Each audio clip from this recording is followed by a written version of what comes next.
안녕하세요. 참정광성교회 문병수 목사입니다.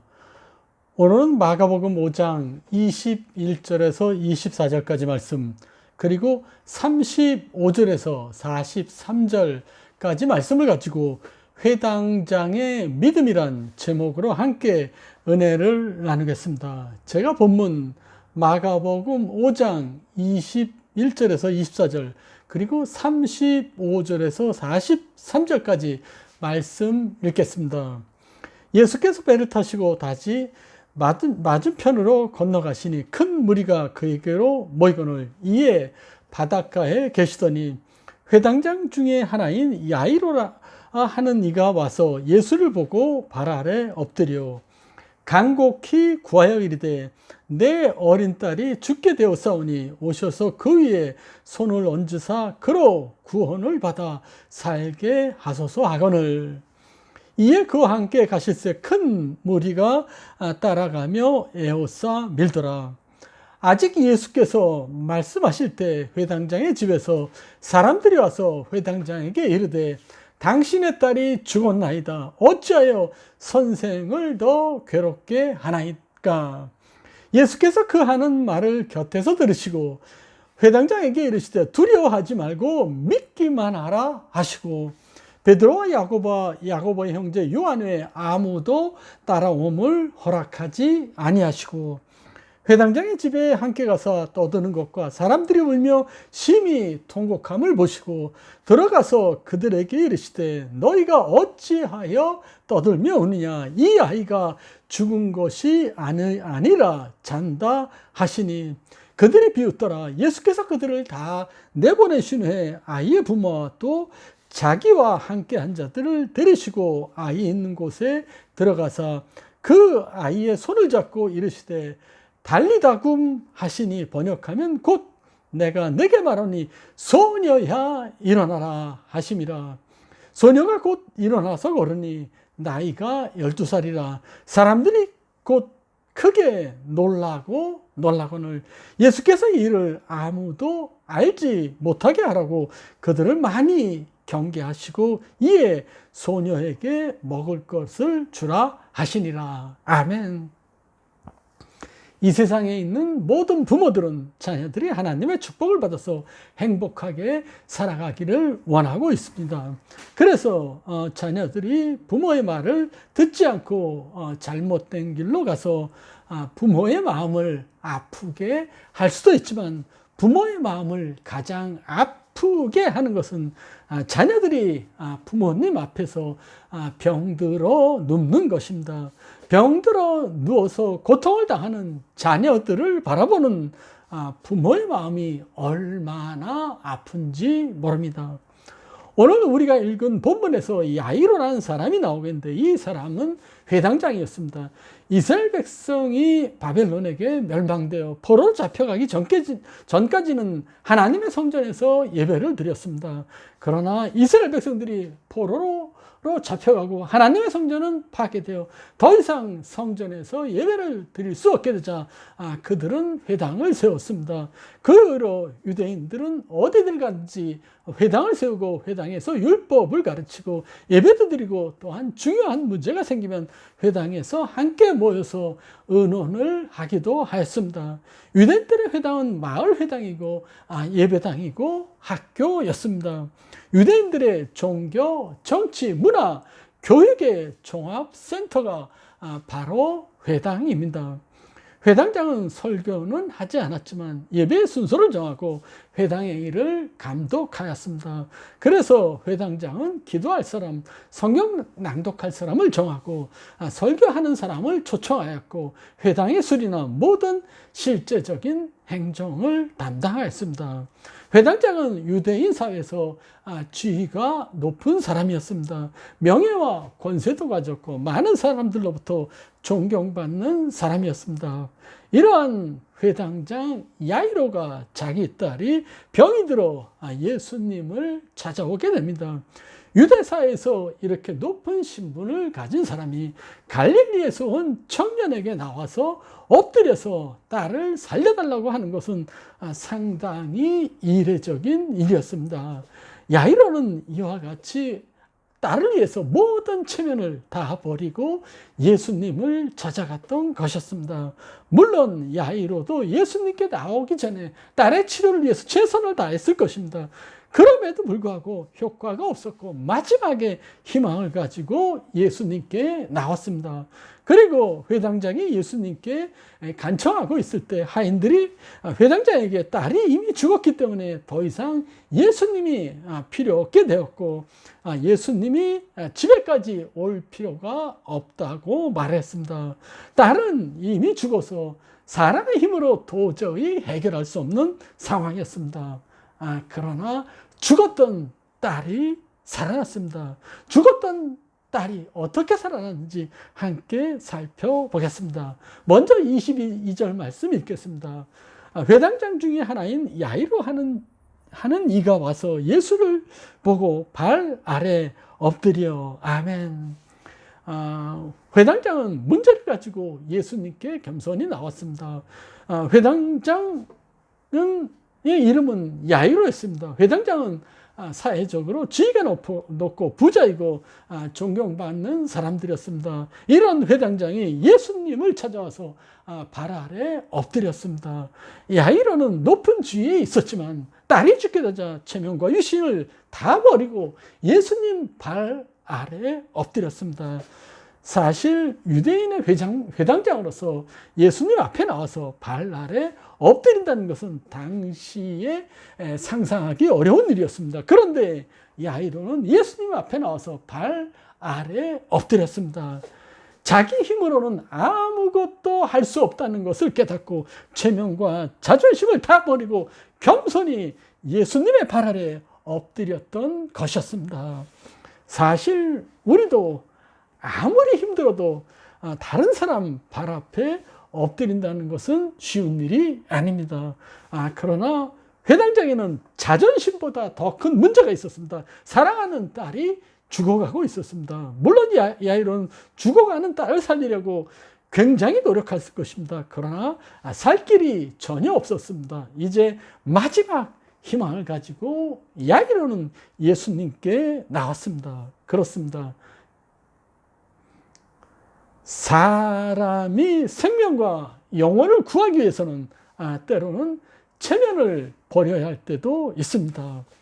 그러나 보잘것없는 사회적 지위나 명예 때문에 예수님 앞에 엎드리지 못하는 사람들이 있습니다. 그러나 우리가 예수님 앞에 나와서 겸손히 엎드리게 될 때 기적이 시작되는 것입니다. 때로는 우리가 살아가면서 생각지 않은 많은 고난을 경험할 수도 있습니다. 우리도 회당장처럼 문제가 있을 때 겸손히 예수님 앞으로 나와야만 합니다. 여러분, 오늘 여러분들에게 어려운 문제가 있습니까? 개인의 힘으로는 도저히 해결할 수 없는 문제가 있습니까? 그러면 지금 겸손히 예수님 앞으로 나오시길 바랍니다. 우리를 구원하시고 우리의 문제를 해결하시는 예수님을 만나시길 바랍니다. 야이로처럼 예수님의 기적을 체험하고 싶으면 겸손하게 나와서 예수님 앞에 엎드려야만 합니다. 여러분, 고난 앞에서 너무 절망하지 마십시오. 예수님께 나와서 모든 문제를 이야기하십시오. 지금이야말로 예수님을 만날 수 있는 기회입니다. 지금이야말로 예수님의 축복을 받을 기회입니다. 그래서 사람들은 고난을 변장된 축복이라고 말하기도 합니다. 우리 23절 말씀 같이 읽겠습니다. 간곡히 구하여 이르시되 내 어린 딸이 죽게 되었사오니 오셔서 그 위에 손을 얹으사 그로 구원을 받아 살게 하소서 하거늘. 아멘. 회당장은 예수님께 간절히 간구하였습니다. 회당장의 아이로는 딸을 살리려고 간절히 예수님께 기도하였습니다. 부모들이 자기 자녀들이 살 수만 있다면 무슨 일이든지 못하겠습니까? 사랑하는 어린 딸이 죽어왔는데 어찌 가만히 있을 수 있겠습니까? 그래서 딸을 살려달라고 예수님께 간절히 구하고 있는 것입니다. 딸이 죽어가고 있기 때문에 회당장은 체면을 무릅쓰고 예수님 앞에 엎드려 간절히 기도했습니다. 그렇습니다. 예수님은 간절한 기도를 들어주십니다. 회당장에 간절히 구하는 기도가 예수님의 마음을 움직였습니다. 여러분, 우리도 문제 있을 때 예수님께 나와서 기도해야 됩니다. 그러나 한두 번 기도하고 응답되지 않는다고 너무 실망하지 마십시오. 예수님께 계속 간절히 기도하시기 바랍니다. 성경에 나오는 믿음의 선배들은 모두 간절히 기도하는 사람들이었습니다. 사무엘의 어머니 한나도 아들을 달라고 간절히 기도했더니 하나님께서 사무엘을 주셨습니다. 엘리야도 역시 구름 한 점 없는 하늘에서 하나님께 간절히 기도했더니 하나님께서 비를 내려 주셨습니다. 그렇습니다. 하나님은 우리들의 간절한 기도를 들어주시는 하나님이십니다. 예레미야 33장 3절 말씀 읽겠습니다. 너는 내게 부르짖으라. 내가 내게 응답하겠고 내가 알지 못하는 크고 은밀한 일을 내게 보이리라. 아멘. 우리가 하나님께 부르짖으면 우리가 알지 못하는 놀라운 일을 우리에게 일으키신다고 하나님께서 말씀하셨습니다. 여러분, 혹시 지금 좌절하고 있지는 않습니까? 간절히 기도하시길 바랍니다. 한숨 쉴 일이 있습니까? 이제 한숨 그만 쉬시고 하나님께 나와서 기도하시길 바랍니다. 현재 우리에게 있는 상황이 아무리 어렵고 앞이 캄캄하고 도저히 다시 일어날 수 없는 상황이라도 하나님께 간절히 기도하시길 바랍니다. 하나님은 우리의 기도를 들으시고 반드시 우리가 알지 못하는 놀라운 응답을 해주시기 때문입니다. 여러분, 지금 여러분 앞에 있는 고난을 극복하고 싶습니까? 자녀 문제로, 가정 문제로, 일터 문제로 어려움을 당하고 있습니까? 야이로처럼 지금 당장 예수님 앞에 나와서 간절히 기도하며 모든 문제를 해결받으시길 부탁드립니다. 간절히 기도하시기 바랍니다. 쉬지 말고 기도하시길 부탁드립니다. 우리 24절 말씀 읽겠습니다. 이에 그와 함께 가실 때 큰 무리가 따라가며 에워싸 밀더라. 아멘. 그리고 우리는 기적을 채우려면 예수님과 함께 가야만 합니다. 회당장 딸이 내 딸이 죽게 되었으니 살려달라고 예수님께 기도하고 함께 가셔달라고 초청하니까 예수님 회당장과 함께 같이 가시기 시작했습니다. 우리는 여기서 분명히 알아야 할 것이 있습니다. 회당장의 문제는 아직 해결되지 않았습니다. 그러나 회당장은 예수님이 우리 집에 가면 딸이 회복될 것이라는 믿음을 가지고 예수님과 함께 걸어가고 있었습니다. 그런데 아쉽게도 회당장이 집에 가는 도중에 사건이 또 하나 일어나게 됩니다. 예수님이 회당장의 집에 가다 12해를 혈루증을 앓는 여인을 만나게 됩니다. 그래서 예수님은 혈루증을 앓던 여인도 역시 치료해 주셨습니다. 그렇습니다. 아픈 사람을 치료하는 일은 당연한 것입니다. 그럼에도 불구하고 회당장 편에서 보면 이것은 안타까운 일입니다. 왜 그렇습니까? 자기 딸의 목숨이 왔다 갔다 하는데 1분 1초가 아쉬운 때였습니다. 한시도 급한데 12해를 앓던 여인 때문에 딸의 치료가 지연된다는 것은 안타까운 일이었습니다. 어떻게 보면 이 사건은 회당장 편에서 보면 방해거리였습니다. 그렇습니다. 우리가 살다 보면 이런 일이 일어납니다. 내 문제가 급합니다. 그러나 문제가 해결되지 않습니다. 가만히 보니까 주변에 다른 사람들은 기도해서 다 응답받습니다. 다른 사람은 다 응답받는데 나만 응답받지 못하고 있는 것처럼 느낄 때가 있습니다. 여러분도 아마 이런 느낌을 받았을 때가 있을 것입니다. 다른 사람은 다 기도해서 문제가 해결되는데 나만 해결되지 않습니다. 그러나 여러분, 너무 걱정하지 마시기 바랍니다. 내 친구의 기도를 응답해 주신 예수님은 내 기도도 속히 응답해 주시기 때문입니다. 우리에게 우리의 이웃에게 긍휼을 베푸시는 예수님은 우리에게도 똑같이 긍휼을 베풀어 주시기 때문입니다. 12해를 혈루증으로 앓는 여인의 기도를 들으시고 치료하시는 예수님은 우리의 문제도 똑같이 해결해 주십니다. 그런데 예수님이 지체하고 계셨을 때 때로는 성질 급한 사람은 여기서 모든 것을 포기하고 돌아갈 수도 있습니다. 때로는 예수님은 문제를 해결시키는 것을 지연시키면서 우리를 기다리게 하실 때도 있습니다. 이것은 예수님이 회당장의 믿음을 시험하고 있는 것이었습니다. 끝까지 포기하지 않고 기다릴 수 있는지 예수님은 회당장의 믿음을 시험하고 있었던 것이었습니다. 때로는 예수님은 우리의 문제를 지연시키면서 우리를 기다리게 하실 때가 있습니다. 우리의 믿음을 테스트하는 것입니다. 그러면 우리는 더 기다려야 합니다. 계속 기도해야 합니다. 아직 문제가 해결되지 않았어도 예수님을 의지하고 너무 염려하지 말아야 합니다. 아직 문제가 해결되지 않아도 예수님과 함께 계속 더 걸어가야만 합니다. 물론 우리는 넘어질 수도 있습니다. 때로는 실수할 수도 있습니다.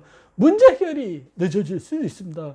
그럼에도 불구하고 우리는 포기하지 않고 끝까지 예수님과 함께 걸어가야만 합니다. 예수님을 떠나면 안 됩니다. 여러분, 가정에 해결되지 않은 문제가 있습니까? 일터에 문제가 있습니까? 지금 예수님을 여러분의 가정과 일터에 초청하시길 바랍니다.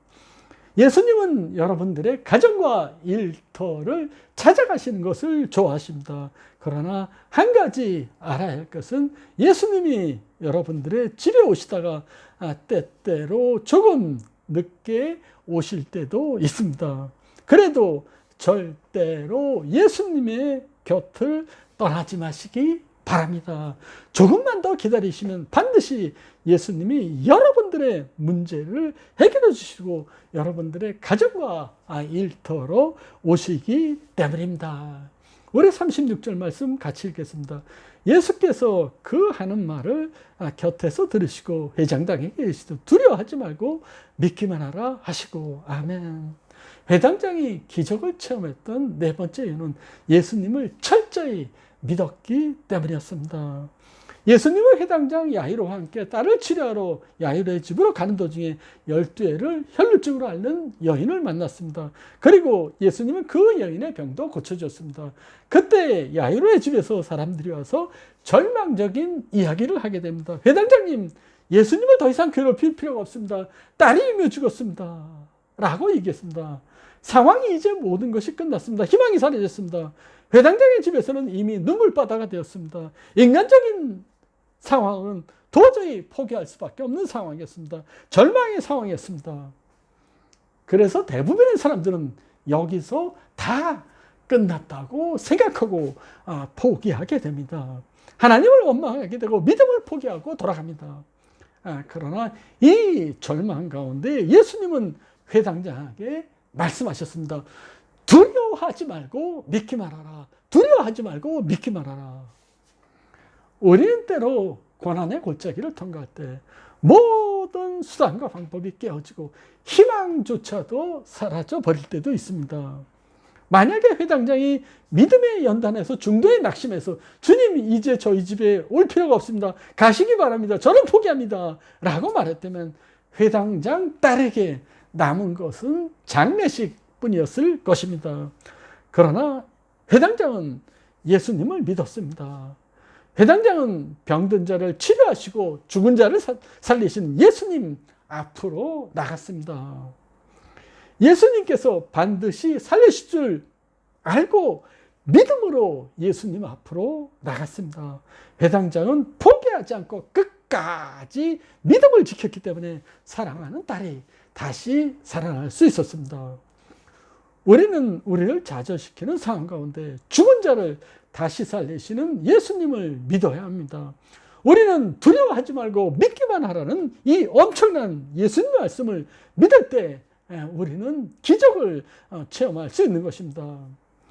우리는 예수님의 말씀을 믿음으로 받을 때 하나님의 축복을 체험하고 죽음에서 승리하신 예수님과 함께 승리의 삶을 살아갈 수 있습니다.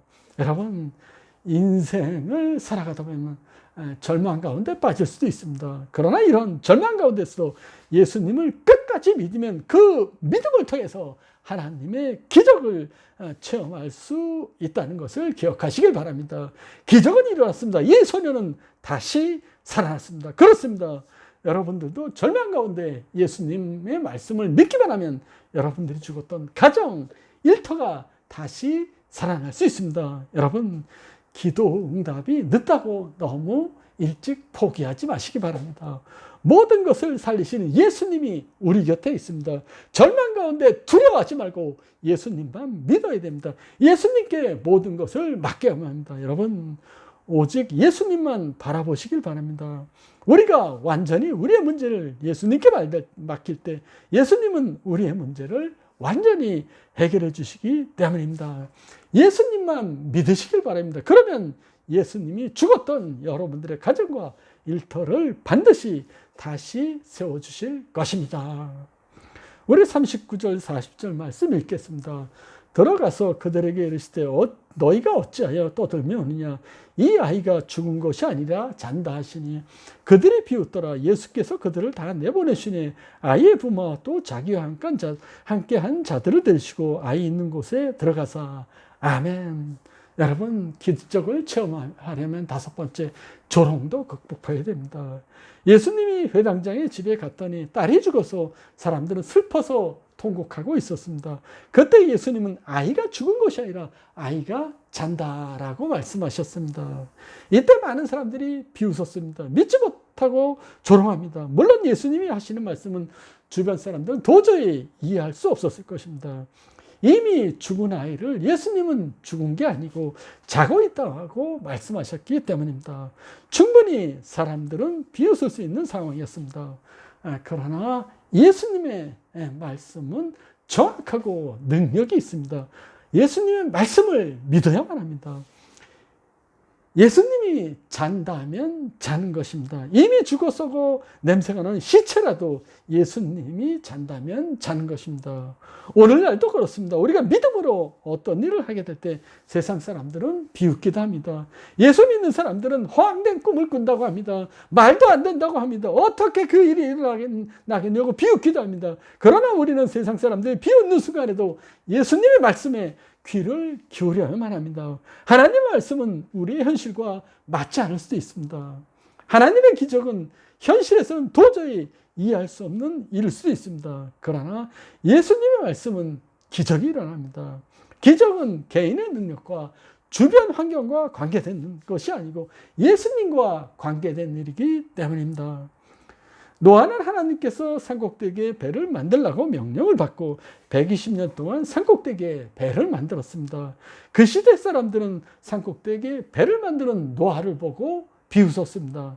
그러나 비웃던 많은 사람들은 구원받지 못하고 오직 조롱받던 노아의 가족만 구원을 받을 수가 있었습니다. 여러분, 믿음 생활 결코 쉬운 일 아닙니다. 때로는 조롱받을 수 있습니다. 때로는 힘을 들기도 합니다. 때로는 고난을 받기도 합니다. 그럼에도 불구하고 오직 예수님의 말씀만 붙잡고 나아가야만 합니다. 드디어 예수님은 비웃는 사람들을 다 내보냈습니다. 그리고 베드로와 야고보와 요한 그리고 아이의 부모만 데리고 방으로 들어갔습니다. 우리 41절 말씀 읽겠습니다. 그 아이의 손을 잡고 이르시되 달리다금 하시니 번역하면 곧 내가 내게 말하니 소녀야 일어나라 하심이라. 아멘. 예수님은 아이의 손을 잡고 말씀하십니다. 달리다금.